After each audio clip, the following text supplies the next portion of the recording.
There's no time.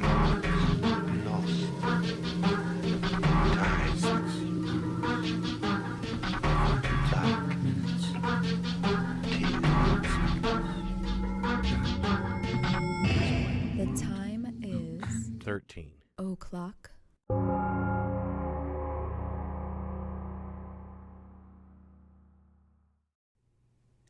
Hey everybody, it's episode 131. That's right. And this is a ghost story show. Yes. Yeah, that's in the rotation now. Well, like I said, I like to do paranormal, true crime, Right. paranormal, true crime. I like to mix it up a little bit so we're not doing the same thing all the time. Yeah. Now this was actually, and I'm glad, and I can't remember, I feel really bad, like I'm super disorganized, so, don't hate. But I can't remember who recommended this because it was a long time ago, but somebody recommended we do Mackinac Island. Yeah. And I'm really glad you suggested it because I had never heard of it, even though it's apparently like this super fucking haunted island. Like every place on it is haunted pretty much. Yeah. And I had never heard of it. I'm surprised you haven't heard of it because you I lived in Michigan for a few years. In the downriver area. I did like 2 years of high school there. Yeah. In a place called Trenton, Michigan. Yeah. Which is right near where Eminem came from. I think he was from like Southgate or something like that. But yeah. Michigan is its own place. It's quite cool in some ways, but in other ways it's kind of boring. Then I moved up to Detroit, and I was there for about a year. This is second West Hancock, at a place called the Wellesley, which is an apartment building. It's all stone, yeah. Man, it was like Mad Maxville. Well, you said you lived there during like the Crow era. Yeah, during the Crow era. I lived there. I lived in the Wellesley for like 6 months, and then I lived in a renovated, rebuilt cattle slaughterhouse. I've always wanted to do that. You always see it in movies, but I've never. But you actually lived in one. Yeah, I could drive my car into the cattle elevator and take it up to the third floor where my apartment was. And the apartment didn't make any damn sense. Because it wasn't an apartment. No, it was something else. No. And you couldn't really heat it when winter came. Boy, it was cold as hell. Yeah. Yeah. Goth girls from the shelter and shit were fucking staying over there with me every now and then. It was weird. Keeping you warm? Not really. It's a long story. It's a long story. It's a long story. They weren't keeping you warm? It seemed like I was there forever, but I really wasn't. You know what I mean? It was that time in your life when you're just out of high school. You know everything what I mean? seems like forever. And everything seems like, because you're like 18, 19, and a month seems like a year. Yeah. Because you have that weird, I don't know, time diet compression. It's like time compression disorder when you're young, you know? But I was probably only there for about 4 or 5 months. Seemed like a year. It's funny because every now and then, like, I'll read something from somebody that's like some little baby age, like 23 or something. Yeah. And they'll say something like, oh, I should be married. I'm so old and stuff like that. I'm like, holy crap, dude. It's like, I could be your mom. We're at the Chill age. out. Me and you have known each other for nearly 10 years. I think 9 years now. Yeah. Seems like yesterday. It really does. We're at the time when a year really seems like a year now. When you're in your 40s, a year seems like a couple months. Yeah, like as soon as you get. Yeah. I don't really remember when time started to accelerate. Yeah. But it was sometime in probably my mid 30s. I think it started. Yeah. And then like you'll be talking about something. It's like, oh, the other day I was doing this and that. I'm like, that's like 4 years ago. That was 4 years ago. Yeah. Yeah. And like I said, we've known each other. Yeah. We were talking about it when we were walking the other day. It's like, I've known you for 9 years. We've been together for almost 8 years. Well, some pictures from the past came up in our Facebook. Yeah. You know what I mean? I said 9 years ago. It was me and you at the club with some other people. I was like, 9 years ago? what the fuck? That's not allowed. Yeah. And it seems like yesterday, you know? It really does. Kids, we don't live long. We just don't. Yeah. You're born. It seems like it takes forever. You do some shit in between, like the sandwich filling. Then all of a sudden you go, fuck, I'm 30. Yeah. And you go, damn. And then like, fuck, I'm 40. Oh shit, I'm 50. I can't believe it. It speeds up the older you get. Yeah. I think that's what Einstein was talking about when he was talking about relativity. Yeah, you just race towards death. That's cheerful. And that's something? You race towards the grave. You do kind of, though. Like I said, it's like because I remember like when I was in my early 20s being like, oh God, I'm so old and everything, blah, blah, blah. And then like, oh, that's 6 months from now. I'll never make it. Oh God. Yeah. But then like from 30 to 40 was like super quick, and then 40, and now I'm like 46. Yeah. And that seemed like nothing. Yeah. It seemed like a couple days ago, seriously. Yeah. And it's like, I know a lot of people say that too, but yeah, I was like 40, and I'm like, man, I'm old as fuck. And then I'm coming up on 50, and I was like, dude, that was like yesterday. Yeah. I look in the mirror, though, and I see some difference, but it's not as bad as I thought it was going to be. Yeah, I kind of feel, the kitty's Cat's moving the camera. What you moving the camera for? Okay, I told you she likes to be... I'll move it out of the way. Why don't you be on the show instead of being behind the camera? She's got to have a place to lay down. You're cuter than we are. Yeah. You should be on camera instead of us. If you could talk, we could put you on the show. Okay, so we were talking about getting old. Anyway, Yeah. we gotta get this fucking show rolling. We have shout-outs and things to talk about. We also have your games. Yeah. Your games are done. Yeah, we're going to do some shout-outs before we get to start talking about Mackinac Island and all the hauntings there. Oh, it was that. Okay. My other computer just popped on because it does that periodically. Poltergeist. We're getting rid of that thing. I'm telling you. Well, yeah, I got to get a new one. Yeah. Pretty soon. So, yeah, at this point, like I said before, we're recording more shows ahead of time. So it's kind of harder for me to gauge, but... And if I'm slurring my words, it's because I've been drinking and working all day. Yeah, because this is not the first recording we've done today. No. So if he starts getting incoherent, you'll know why. Man, this shit here, I mixed it too strong. I really did. But I'm gonna roll with it. Oh, well, you did that like accidentally roll with it. with bunny rabbit ears. Yeah, I see. I know how you do. This is at Hornitos. Yeah, he got the good shit this time because I was paying. Yeah, I guess you were, weren't you? You were paying. Yeah. So you were like, "Hey, are you paying? Get that Hornitos. Get the good shit." Yeah, that's like $10 more. Well, we were buying it. We were rotating it. We were rotating. You bought my vodka last time. Bought the vodka last time. Even though my vodka is only $14. No, but it was the other shit. We had to go buy bagels. Because I'm a cheap bitch. We had to go buy bagels. Remember and cat treats. Cat treats, yeah. So because that's all this little brat will eat. You know what I mean? So we have to go to Sam's and get like the three big things. She just eats those Temptation cat treats. That's all she wants to eat. But we got her some freeze-dried guppies. Well, she eats regular food. She eats like freeze-dried, what are they? Minnows? Minnows. She'll eat and those. She'll like little freeze-dried pieces of fish and stuff. She likes those. Yeah. But yeah. So what was I going to say? Okay, so by the time this comes out, Faceless Villain 1, as I said, I re-recorded it. Yeah, it'll be so out. That should be up by the time this show goes up. Yeah. Because it's almost finished by the when it's up. Maybe we'll do an announcement in the stream. We'll see. Yeah, should be done by here. But yeah, by the time this comes out, Faceless Villain should be re-recorded. Like I said, it's not hugely different. It's just the audio quality is better. Probably a better read. Yeah, so if you were like hesitant about getting it before because you were like, oh, maybe the audio's not good or something like that, it's much better now. There's only a couple of people complained about it though. But really, I don't want any complaints. So that's what I mean. In Faceless Villain 2, one of our normal subscribers who bought that and reviewed it said there was a marked difference. Yeah. In we got a much better microphone. Much better microphone. We got a Yeti now. Yeah, you just don't have to do as much engineering and shit afterwards. You can basically just roll with that. A little bit of sound reduction and that's it. Yeah, because honestly, when I recorded the shit before with our other microphone, and we didn't have a terrible microphone before, it's like it wasn't like a $150 or anything like that, but just wasn't you had to do so much to it. Yeah. Like to make it sound halfway decent. And we didn't have the dead room then, so. True. So yeah, that kind of sucked too. Yeah. So yeah, that should be up. Also, if you didn't see our last movie review, it was Lucio Fulci's City of the Living Dead, so go check that out. It's part of his Gates of Hell trilogy. We also did The Beyond, and I probably will do House by the Cemetery at some point. Also, shout outs to our newest patrons, and like I said, this shit here, man. Because we're doing more shows at once and like doing them ahead. Like I feel kind of bad because I can't give like shout outs to patrons as it happens. Like I'm gonna have to like store them up, but. In the past few weeks, we have had some new patrons.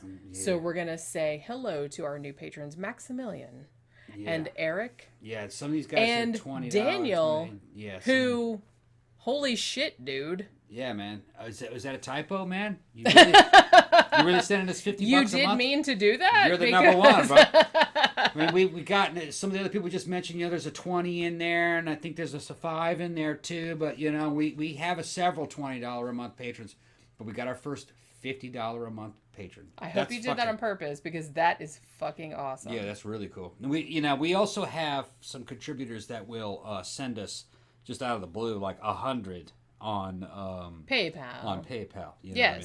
And we had a person called Melanie, a girl called Melanie, do that recently. So thank you very much for that. And like I said, I know that some people have been talking about Patreon and like how they've been having problems recently. Yeah. So we wanted to highlight that a little bit. Yeah. So if you don't want to do Patreon, I mean, go to our blog, 13o'clockpodcast.wordpress.com. There's a link in the sidebar. And I'm actually, and it might already be done by the time the show goes up, I'm actually going to set up a button where if you want to give a monthly donation from PayPal, then you can do that as well, or you can just give a one-time donation. It doesn't really matter. And let me expound on that a little bit. The owner of Patreon came out and said Patreon was unsustainable. That spooked a lot of people. Okay, so if you guys want to leave Patreon, there's some people that don't want to deal with Patreon for free speech issues and shit like that that's been on in the past or whatever. You can donate to us through PayPal. Yeah. And they have it. It's just like Patreon. Really, there's no big difference. The main difference is that PayPal takes less. Yeah. So if you give they do take a percentage. They take a percentage, but they take less. Yeah. So if you want to give us $1 a month, do that on PayPal. Yeah. Okay, because PayPal, I think only take 10%. I don't remember. Something like that. You know. It might not even be that much. Might be that much. Might be like 3%. And you can do a monthly thing and everything, and we'll give you the same perks that we give Patreon supporters. Yeah. In other words, you know what I mean, at the certain pay levels. Yeah. We'll do the same. We'll match that on Patreon. Yeah. Excuse me, on PayPal. Although, like I said, we're still giving, like, for the Patreon people, they get early access and stuff like that.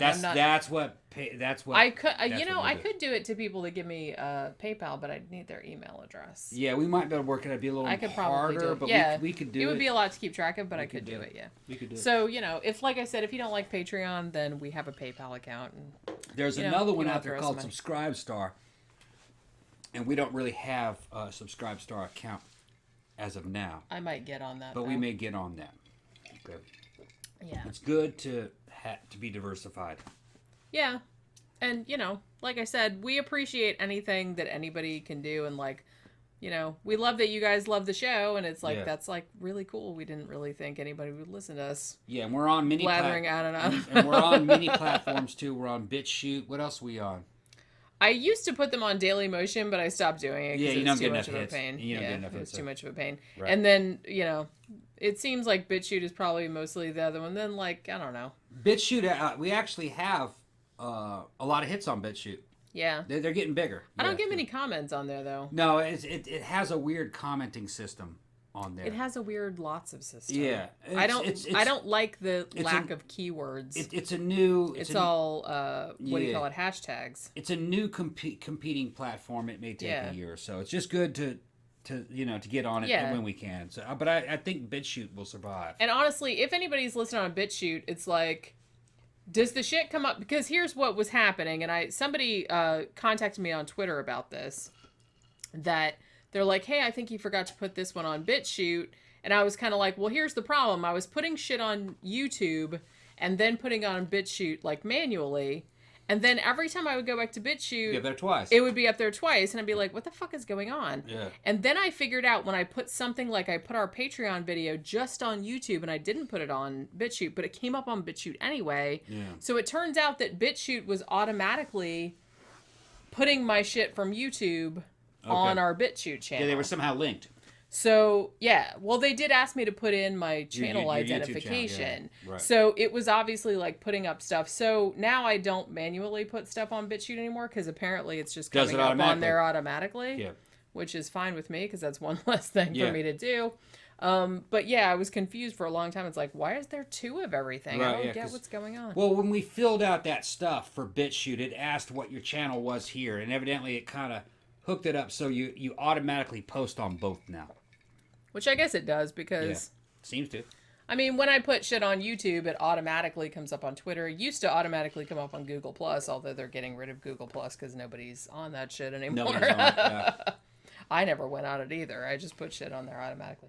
But yeah, so YouTube was just so convenient. It's been around for so long. Well, and everybody's on it. Everybody knows YouTube. Right.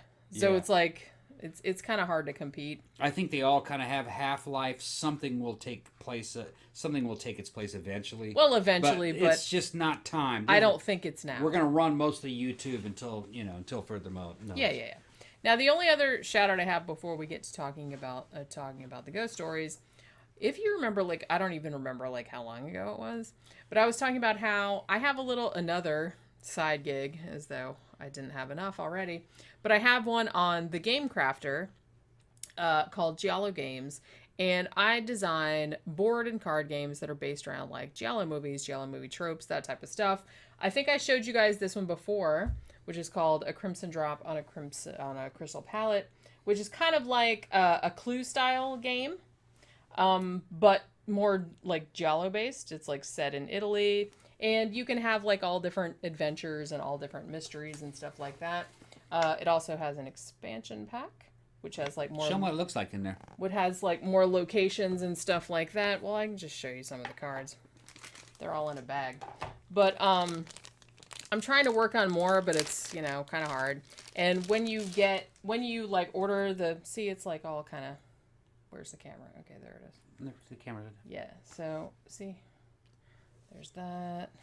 It's one of those card games. Yeah, it's like a card game. The kids love it. The kids love card games. Yeah. But yeah, so I have those. So I put up a new one. This one is called The Cursed Names of Nightmares. This is actually a game. It's just a card game, and it's one where you kind of come up with. There's all these cards in there that have like words that are sort of used in Giallo movie titles, like colors and animals and stuff and numbers and stuff like that. And what you're supposed to do is kind of like take the cards that you have and like put together the best title that you have, and then come up with a pitch like for a movie that goes along with it, and like best one wins. So that's this game, and this one just went on sale. So look out for that. So there's this, that's the main game. And then there's also an expansion pack called Gore Galore, which has like a lot of, kind of more bloody kind of words. I don't understand it. If you kind of want to get into that. How does it work? It's kind of like, because I don't really know these card games. That's not my thing, It's a little bit similar. It's a little bit similar to like Cards Against Humanity type thing. Right. Or actually there's one called Schmovie. Okay. It's actually pretty similar to that. You get a hand of cards, and then you pick out the best ones. You invent like a title of a Giallo movie. Okay. From the cards that you have. All right. Because they each have like a word on them that's very like Giallo. And there's like score involved with this? And then like you come up with a movie, like a plot synopsis like of the movie, and then like you pitch it, and then whoever is doing the deciding that round, they'll pick the best one. Is this something you can do when you're drunk? Sure. Okay. You need to send that to beer and board games. Honestly, that's kind of like, they're the ones that kind of got me into, back into designing board games, like watching beer and board games, because I was like, oh, I want to. It's a good channel. If you guys haven't watched it's like, well, the Blame Society, that's like they have a whole bunch of shows. But, that's what got me interested back in like designing games again. So that's like my dream. Where can they buy those?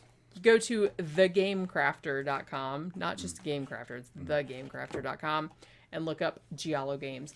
Like I said, I have another link in the description. Yeah, I have another one done. It's just that before you can put them on sale, you have to buy a copy. And I haven't been able to like afford to buy a copy of the third one because it's kind of expensive, because it's like a big like board game, like a build as you go like board game. It's called the Three Sorrows. And so I haven't been able to afford to buy a copy yet. But these ones I did. Okay. So I have a copy of each of these. So they are. So when you buy the other one will be unlocked. Yeah. Okay. That's how they do it. Because you have to proof it. Right. So that's how they roll. Well, the packaging is great on it. The little graphics and everything, the cards with it. Yeah, she did a great job on them. Well, thank you. I enjoy doing that. That's like fun for me. Yeah. That's using my graphic design powers for good. Like stuff that I like to do. What, you've used it for evil? I might have. Oh, I did. You did? What'd you do? Okay. I'm going to tell this story right here, Okay. even though we'll get to the ghost stories in a minute, I promise. Yeah, I feel waiting for ghost So stories. I know. Okay. So I used to live in Clearwater, which if you didn't know is like Scientology Central, right? Yeah. Okay. So I used to work for a company. It wasn't like a Scientology based company. It was actually like business to business, like insurance sales kind of crap. It was like direct mail. And I worked there as a graphic designer. It was owned by Scientologists. And probably about 75% of the people that worked there were Scientologists. So because there were a few other graphic designers there too, but for whatever reason, like the manager of the department asked me to do, she's like, hey, can you do like this kind of outside project? You know, we'll give you extra money and blah, blah, blah. And I was like, sure, extra money. That's awesome. Because, you know, I needed money. Everybody needs money. Yeah, money. So I ended up designing this stuff, and it ended up being covers for textbooks for the Scientology schools. Okay. So I'm sorry. I feel really you're making- bad. yeah. I feel really bad that like I designed like the covers Yeah. of textbooks that would be used to indoctrinate children into Scientology because I That's am a fine. terrible, terrible That's person. fine. So see, I have It's not used, like you're making I books for the have Third Reich. used my. It's it's a sliding scale, and it's kind of Sliding like scale. Third Reich is like 10, Scientology might be 6, maybe. So it's like it's kind of evil, Okay. But I'm just saying, I'm admitting that right now, and I still feel really bad about it, even though it Nah. was many years ago. So I'm just telling A you. job is a job is a job. True, I did. They make don't money have any out of it. reach anyway. Yeah, that's They true. don't have any reach. At least because- now everybody yeah. thinks they're ridiculous, so Yeah. I feel better about that now. There's like less people falling for it. Yeah. I just still feel bad for Everybody like knows what that is. kids that get born into it. Yeah. All right, so let's get to the main topic. So we were talking about Mackinac Island, which, like I said, even though I kind of know a lot about most haunted places, blah blah blah, I had never heard of this place, which is strange because it's pretty much an entire island. It's not a big island, but it's an entire island that pretty much every place on it is said to be haunted. You know what I mean? Yeah. So Mackinac Island. I Mackinac can't Island. really picture where this is. It's in Lake Huron. Lake Huron. Okay. Yes, How it far is. from the coast of Lake Huron? I think it's about 20 miles. Okay, so it's I not wanna that really. say. It's not all that far off the coast. Okay. Now, the interesting thing about Mackinac Island is that it's really there's only about 500 people live there like all the time. But in the summer, like spring and summer months, it's like this huge tourist destination because most of it, like 80% of the island is like a national park. And it's actually the second oldest national park in the U.S. after Yellowstone. So in case you're ever on Jeopardy and they ask you, now you know. And what they did on this island, it's less than 4 square miles, this island. And what they did on the island was, one, if you build on the island, you have to make it look like it's pretty much all just like Victorian looking. You can't make anything modern looking. Everything has to be like old looking. Also, there are no motorized vehicles allowed except for emergency vehicles and snowmobiles in the wintertime. So Wow, no that's cool. cars, no nothing. So it's all frozen in time. yeah. So it basically, if you see pictures of it, it looks like an old Victorian town. Like all So the buildings no are Victorian. motor vehicles. It must be pretty small. It is Got very small. Like I Okay. said, it's only 4 square miles. Okay, 4 yeah, square that's miles. tiny. And yeah, so the history of this place, like I said, because it's, every place in it is haunted and stuff like that. And I know how everyone says Indian burial grounds, blah, blah, blah. But this The one, good old Indian burial grounds. this one super was, like, for real. Going all the way back to Poltergeist. Yeah. Which we'll probably do like Okay.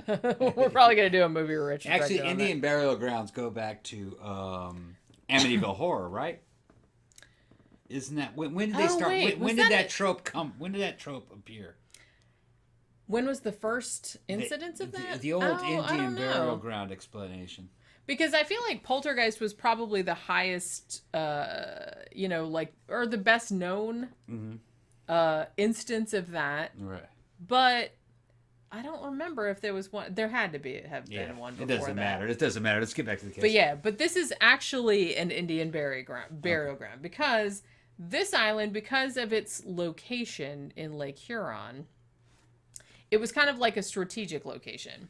Now, they have found, like, archaeologists have gone through it and everything like that, and they've found the Native American, I believe it was the Ojibwa tribe. Yeah, I hope I'm pronouncing that right. Yeah. Have been there since about 900 AD. They found, like, arrowheads and stuff like that, like, dating back to that time.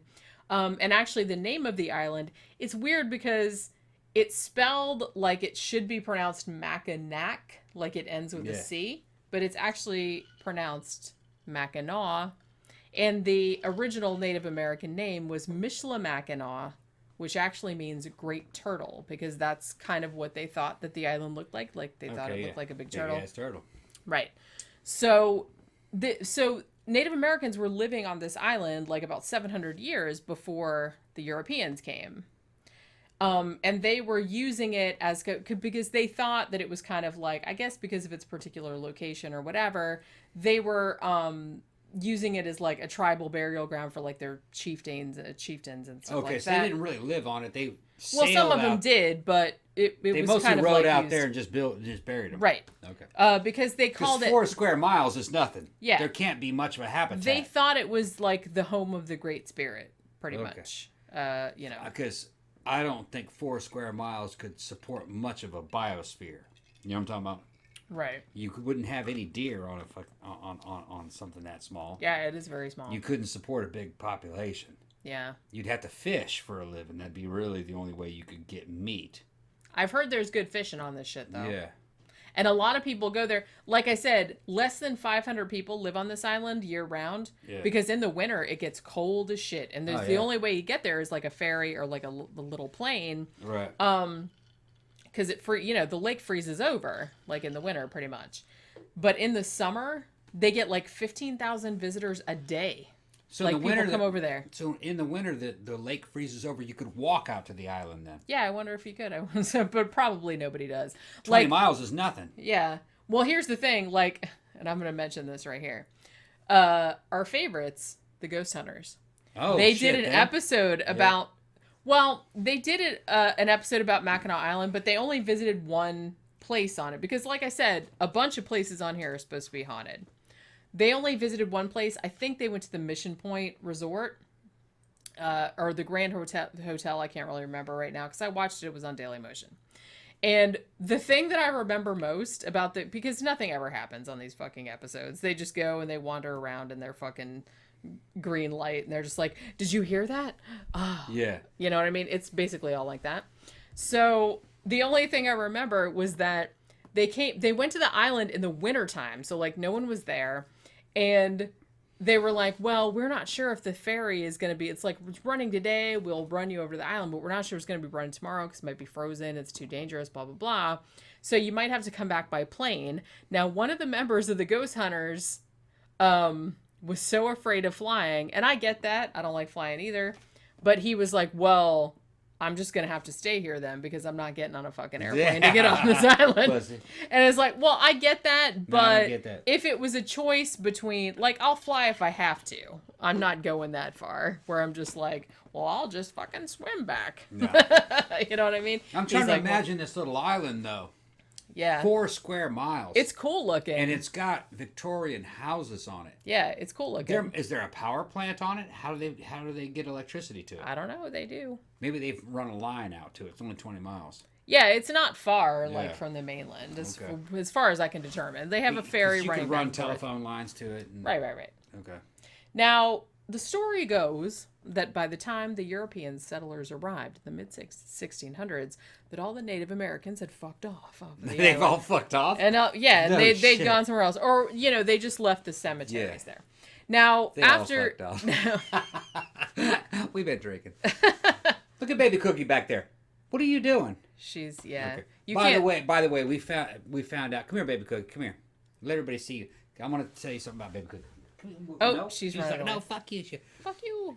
When we got Baby Cookie, a Brazilian woman told us that she found it in her backyard that the dogs had bitten his tail off.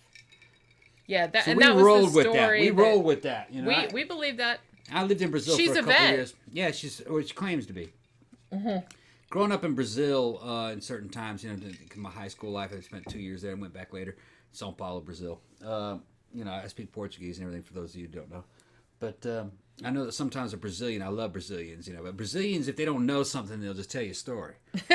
Okay? Because that's better than just saying It's they better don't than know. just saying they didn't know. That's a Manx. That cat's tail wasn't bitten off. I was sitting there touching the end of that tail, and I was like, that seems natural. Yeah. And then we talked about it, and we looked up a Manx and all the features of a Manx, physical and psychological features of a Manx. That's a fucking Manx. Well, here's the thing. That's a we Manx just cat. thought that she was a weirdo. Yeah, no, everything she does is what like, Manx do. Not a bad weirdo, but like her behavior is very strange for a cat. Because I've had a lot of cats in my lifetime. Yeah. And she has a much different personality than most cats that I've had. Yeah. But when we were like, well, maybe she's a Manx, and maybe that woman just made that shit up about a dog biting off her tail, and maybe her tail is just stumpy naturally. So we started looking up Manx like behavioral characteristics, and I'm like, that's her. That's exactly what she sounds like. Yeah. Jacked up back rear end. Long legs in the back, short legs in the front. Look like a bowling ball with legs on it. Rocker ears from the back. Rocker ears, make trill voice, very vocal. Practical joker. That's That's exactly her. More like a puppy than a cat. Yep. Dual coat. Yep. So that's and they don't get big. Yeah. And they don't get full grown because until 5 she's years. almost 2, and she still looks like a baby. She's still very little. She still looks like a kitten. They don't get full grown until 5 years. But so we found out that Baby Cookie's a Manx. Yeah. That's why she always wants to get out. She's a hunting cat. Yeah. Barn cat. We had wondered about that. And it's funny because he said to her the other day, it's like, we just thought you were weird, but it turns out that's just the way you are. Yeah. Yeah. So we're just like accepting. Yeah. Let's go back to Mackinac Island. Right. Some people don't want to hear about the cats. Although, if you got mad at what we just did, we have so many subscribers and so many subscribers wanted to do a show about nothing about cats. Just cats. We had a request to do an episode about our kitties. Yeah. Yeah. Maybe we should. There's a lot of cat fans. We have a lot of female subscribers that they love cats. And who doesn't love... If you don't love cats, I don't know what your problem is. And Baby Cookie jumps up in the camera all the time. So she's kind of a guest star. I know. I wish she would jump up in the camera more instead of just like farting around behind the laptop and pushing on stuff. I'm going to grab her. You going to grab her? Yeah. We're so drunk, you guys. Meow. Oh, no.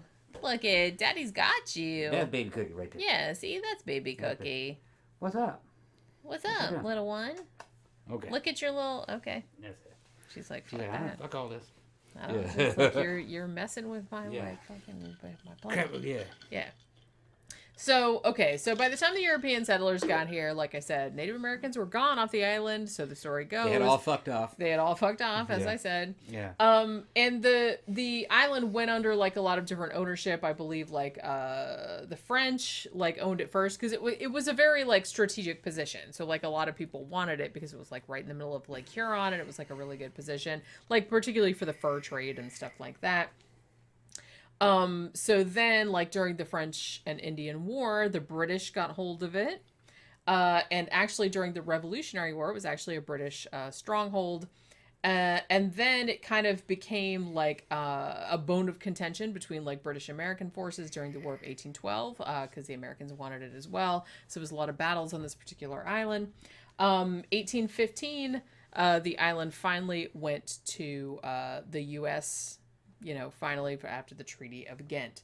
So this island has a very interesting history. Like I said, it is actually a Native American burial ground, and there were a lot of battles on there. A lot of people died on this particular island and stuff like that. So, as I said, a lot of buildings on this are considered super haunted, and there are actually too many, like, a bunch of the shit that I read about it says, like, more dead people on it than living people, like, more ghosts on it than living people.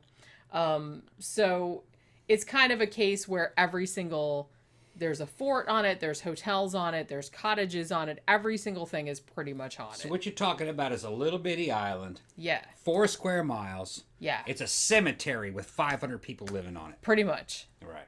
And pretty much everywhere on it is said to be haunted. So you can go ahead and say that, if a place could be haunted because it's a cemetery, this would be a highly likely place for hauntings to happen. And it's not just the cemetery. There was also like battles and shit like that happened too.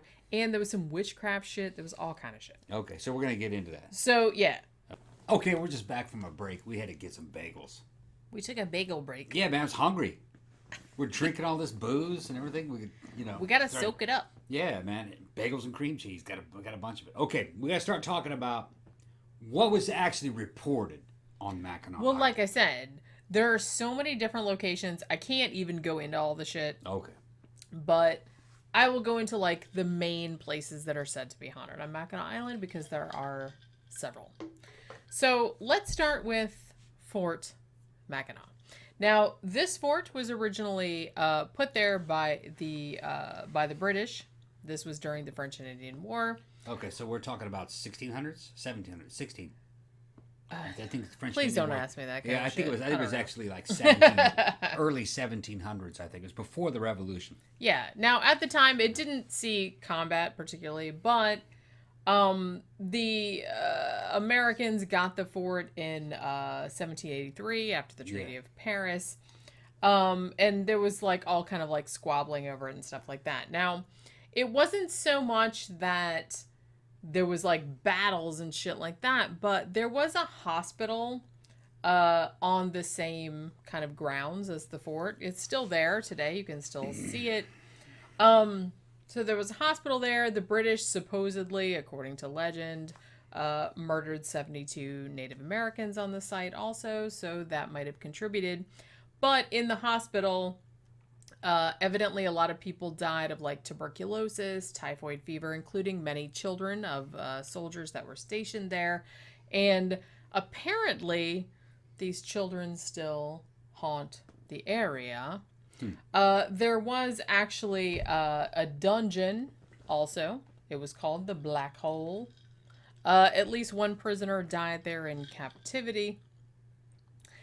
So that person was also, and I love this, but the soldier, well, okay, there was other than the black hole thing, there was a soldier that fought with another soldier and shot him like during an argument. Okay. The soldier's name was James Brown. Not that James Brown. Wish it was, though. It'd be cool if it was. How cool would that... Zip that. See, that's what I was hoping would happen, that you would do like the James Brown. Because he did... Right. Like, I was hoping that would happen. Because, like, James Brown needs to haunt somewhere. But yeah, so that whole shit happened too. Now, is there any proof of these 72? But like I said, well, look. This is legend. Yeah. Okay. Everything I'm saying, these are just ghost stories, man. Okay. Don't bust my chops. All right. So, most of the reports of the hauntings at Fort Mackinac have to do with a lot of people are reported hearing like laughing or giggling, but it's usually like children. So this would probably like tie back to like all the little kids that supposedly died there during typhoid fever, during tuberculosis outbreaks, stuff like that. Because like the kids that were, the soldiers' kids that died in the hospital that was on the property. So that was the whole thing going there. So there's like a lot of laughter. A lot of people reported that.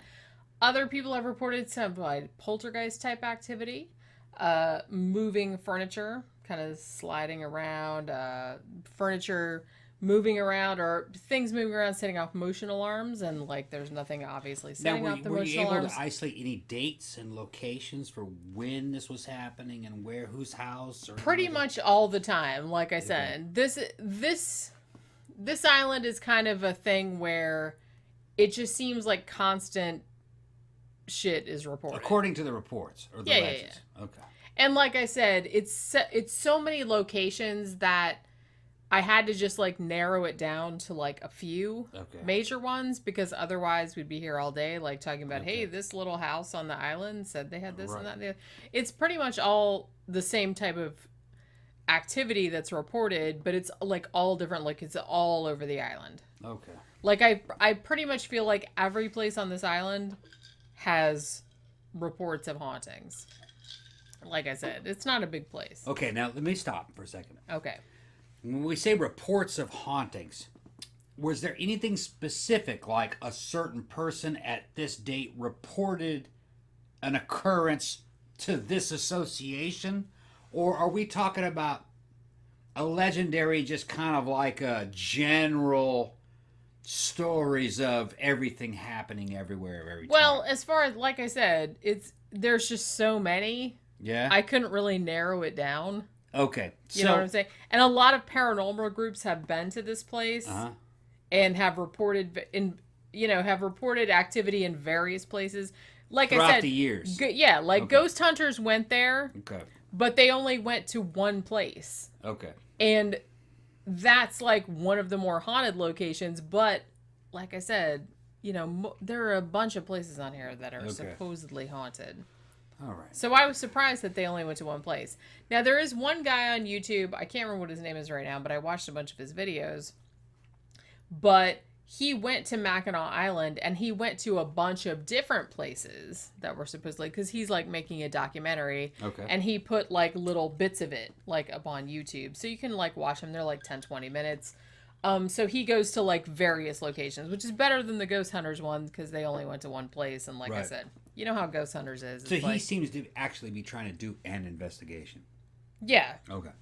And I found that like more interesting, even though it's kind of truncated because, like I said, he's making a whole documentary and he's just like having little snippets. Yeah, our past experience with ghost hunter programs, they're entertainment. They're just trying to knock out a show, get a season completed. Yeah, I can understand it. I can understand. Yeah, I mean, they're in a time crunch. Yeah. And budgetary limitations. Yeah. To do a true investigation would take time. You'd have to have somebody that basically lived on the site. Because when phenomena actually does happen, which I've seen phenomena myself. I believe in it. It's just that it's very sporadic. It's spontaneous. You can't predict it. You'd have to live in an area for a long period of time in order to actually get something or to see something yourself and to actually capture something on film. It's just next to impossible. And I kind of feel like that's kind of the problem with shows like Ghost Hunters and stuff like that is because. I mean, and, no ding on them. It's just that they're trying to produce a show. It's like, we have to go to this location. We can only be there for a week or however long it is. We got to catch something within this time frame. Right. And if they don't, then they might be, I'm not saying they do this, but I'm saying they might be kind of... they're going to be tempted. We're going to like make some stuff up. Like, hey, we're going to get a cameraman. Hey, make some noise back there. So hey, did you hear that? What was that? Right. What was that? Oh. Because nothing's happening. The ghost said what? Oh, I know what it said. Yeah. That's how So I kind of feel like a lot of that might be going on. Yeah. And like I said, the show that they did, and I think the episode was called Frozen in Fear, where they went to Mackinac Island, but they only went to one location on it, which I can see that. Okay, they had to like focus it on one place. Because like I said, they couldn't go everywhere, but it seemed like, they got some noises. They got a couple of like kind of vague EVPs and the guy freaking out about flying in a plane. That's kind of all I remembered about the episode, which is kind of sad, but they didn't like go to any other places. They did not, as far as I know, they did not go to Fort Mackinac, which is what I'm talking about right now. Okay. But like I said, Fort Mackinac, usually what's reported, little kids giggling, little kid kind of noises. There's also other kind of stuff like lights flashing on and on, off and on, furniture moving around. You get some shit like babies crying, that kind of stuff. There's also a cemetery that's like adjacent to the fort where like a lot of the soldiers or, other people died that were buried there. And sometimes it has been reported that they saw a ghostly woman crying at one of the graves. Okay, so that's been reported also. Cold spots, your regular stuff. Orbs, which, I don't give much credence to orbs, but I'm just going to mention that because that orbs are dust particles. Now, every orb I've been shown, every orb I've seen, it does. It's just a dust particle. It looks like dust or a bug. Yeah. That's all it ever looks like. It doesn't ever look like anything inexplicable. No. But something else that's been reported, and this was kind of interesting, because like I said, there's an old hospital there, and evidently some people died there of various diseases or whatnot. Now, some people have claimed to have seen piles of phantom limbs, and sometimes this comes out on pictures, although I've never seen one. They won't show the pictures. Where I've never seen a picture of them. If you have one, please show it to me. That's a creepy idea. But it is, it is weird that like several people have reported that they went into this like old hospital that's like a ruin or whatever, and they saw like piles of phantom limbs there. So that's kind of creepy. Also kind of stuff like, just, random kind of shit. Kids laughing, music, that kind of stuff. That's Fort Mackinac. That's Fort Mackinac, yeah. What's it look like? Did you see a photograph? Yeah, I'll put a photo of in the video. Is it big? It's pretty big. Okay. I got photos of most of the major places. Because like I said, this is a huge like tourist destination. So there's all kind of pictures of it all over the internet if you want to look it up. But like I said, poltergeist activity, like shit being rearranged and all that kind of shit. Some people have said too that the EVPs that they captured were in the in various Native American languages, so there's that too. Okay, so the next place I want to talk about on Mackinac Island that's supposedly haunted is the Mission Point Resort. And now I think, if I remember correctly, that this is where the ghost hunters people went to. Now, this place was it was first established as a missionary school in 1827 for the children of mixed race European and Native American children. So, teaching them about Christianity and whatnot. So that was how it started its life. And then in the 1950s, this evangelist group took it over. And this evangelist group was called the Moral Realignment. Yeah, got to realign your morals. I read that and I just laughed and laughed. That must have something to do with changing Catholics to Protestants. I'm not sure about something like that. I guess. I'm not really sure. That's what it sounds moral like to me. realignment. Yeah, I've also seen it called moral rearmament, but I don't think that's correct. I think it's moral realignment. It's more like realignment. It's going to have to do with converting one Christian sect to another. I guarantee you. That was the thinking of the time. It's just funny. If you called a cult that nowadays, it's like, it'd be like, yeah, no thank you.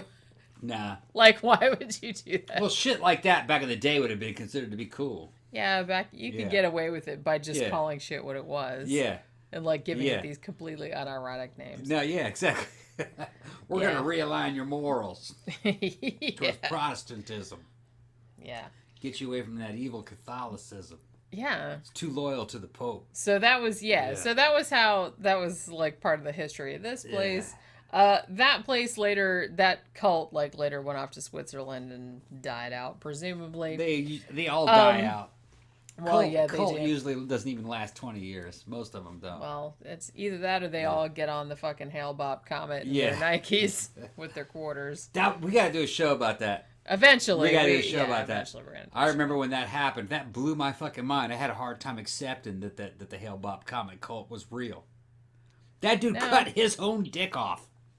Yeah. That's some faith there.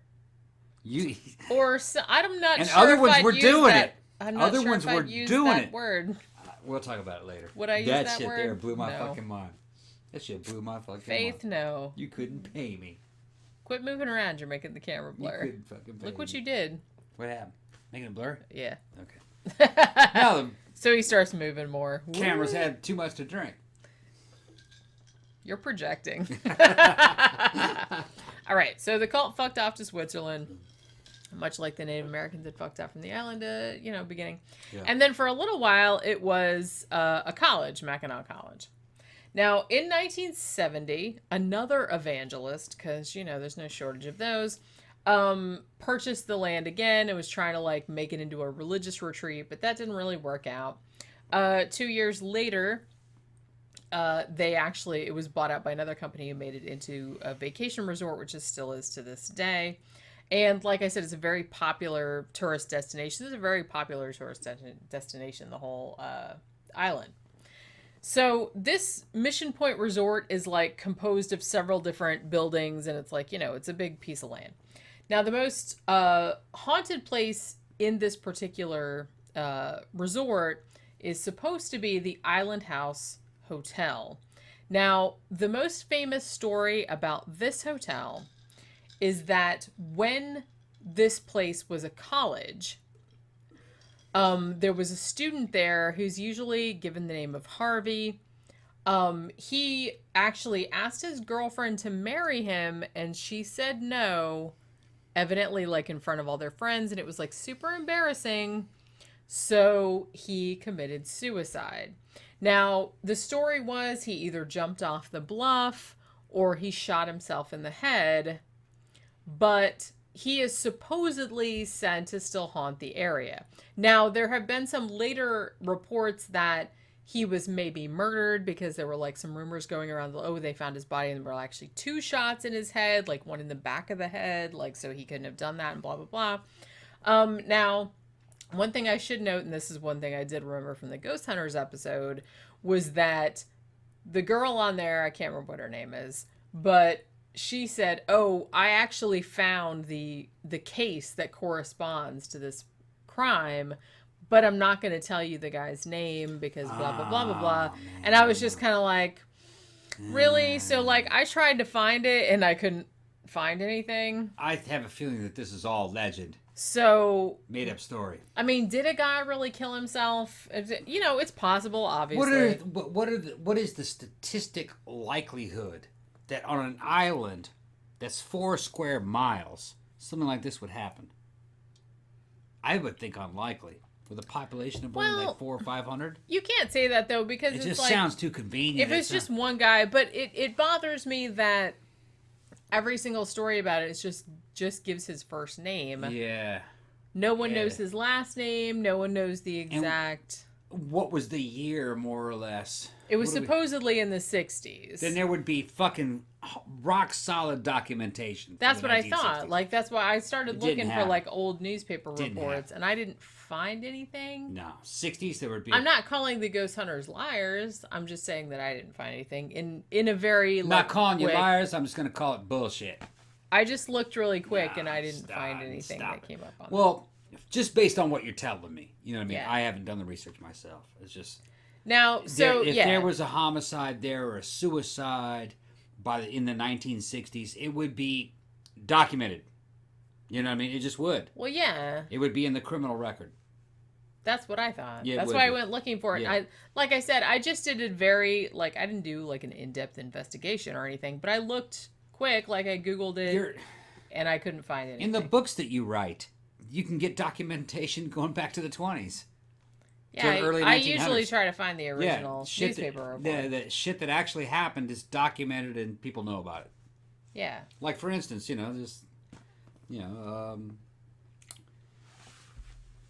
when a murder happens and it's in the newspaper and there was actually a conviction and everything, you can actually find the paper trail. Now, there was a ripper.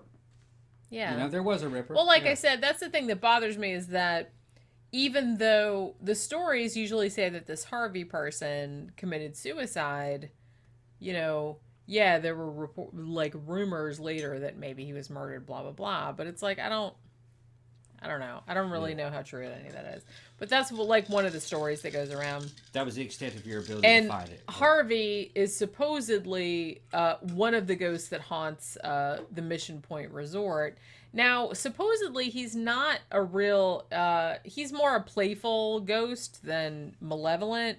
Like, he usually, just does practical jokey type shit. Like, you're sleeping in your room and he's like, ha, I'm turning all the lights on. Like, he does poltergeist type shit like that.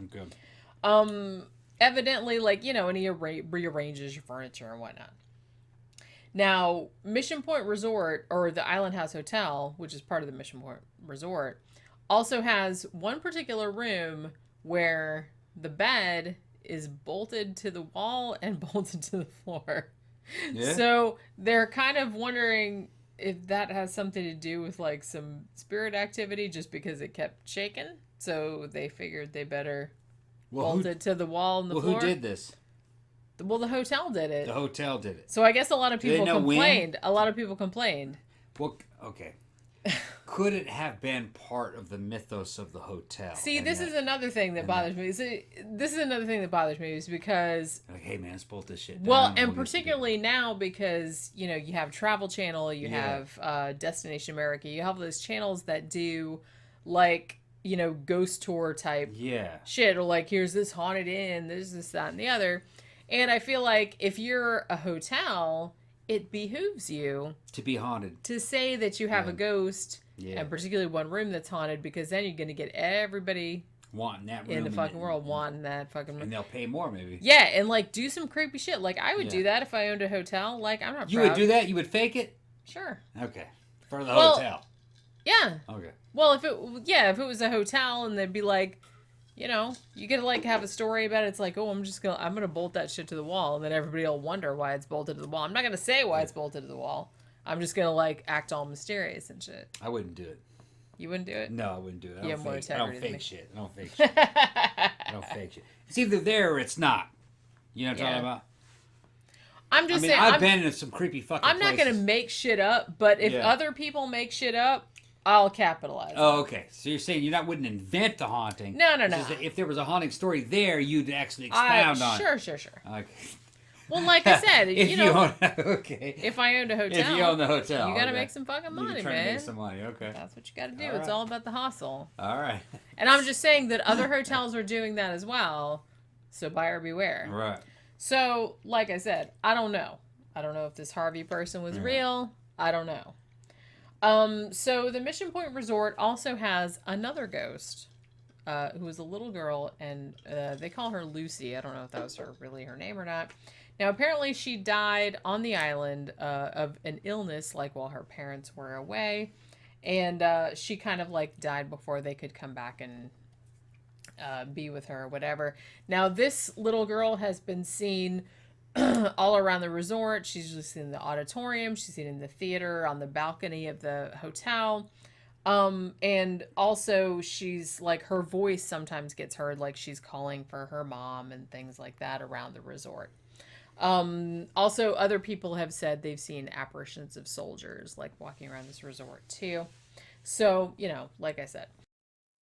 The Faceless Villain, a collection of the eeriest unsolved murders of the 20th century, Volume 2, includes cases spanning the years from 1960 through 1979, featuring such infamous crimes as the triple homicide at Lake Bodom, the family massacre known as the Good Heart Murders, the serial killings of the Zodiac, Bible John, Jack the Stripper, and the Freeway Phantom, the slaughter of dozens of women and girls along the Highway of Tears and the Texas Killing Fields, and the mysterious death of suspected spy, the Isdal woman, along with dozens of other fascinating and horrifying accounts.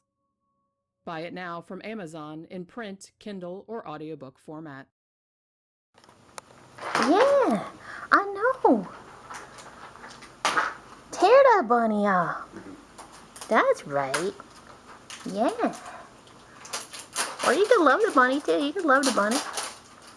It's like, nope, kill the bunny. That bunny is almost as big as you are. By the ear. Gotcha. It's almost as big as you are.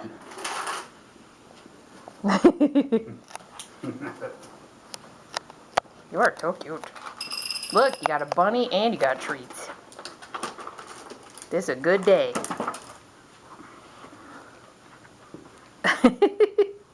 She's like, I don't know, I'm conflicted.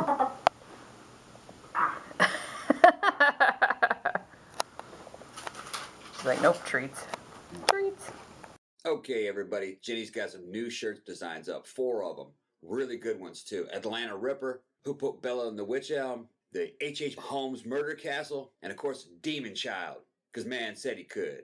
These are updated designs. I think they look really cool. Jenny did a great job on them. Were they fun making, Jenny? They were very fun, and thank you very much. I think they came out very good. Yeah, they get really good. They're very high quality shirts. Jenny and I wear our own shirts at certain times when we're trying to put a spotlight on ourselves, and you can put a spotlight on yourselves. If you go ahead and pick up one of these shirts today, you guys are going to love them. Links in the description, www.zazzle.com at 13 o'clock. Yeah, so go check out our store at www.zazzle.com/13o'clock. We got these 4 cool new t-shirt designs, plus all our old ones if you'd rather get one of the old ones. But these ones are awesome, and you should check them out. They're also available in women's cut, and they look really cute. Jenny's got some. So thank you. Go check them out. Okay, we're back from the break. Again. All right, so one of the other haunted places on Mackinac Island is known as the Grand Hotel. Now, the story about this one is that when they were building this, the builders came across so many skeletons, presumably Native American skeletons, that after a while they just said, fuck it, and just started building anyway because they couldn't, you know what I mean? They were coming across so many. Evidently they were in the middle of a cemetery.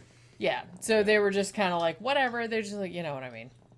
So it's just kind of like Poltergeist, like, you only move the headstones. It was kind of like that kind of situation where they just like couldn't deal with it anymore. So they just said, what were they building again? A hotel. Hotel. Okay. Grand Hotel. Okay. It's, like I said, it's still there. So they don't know if these were actually Native American skeletons or if these were bodies that, much like Poltergeist, were left behind when the old post cemetery was moved and they just left the bodies there.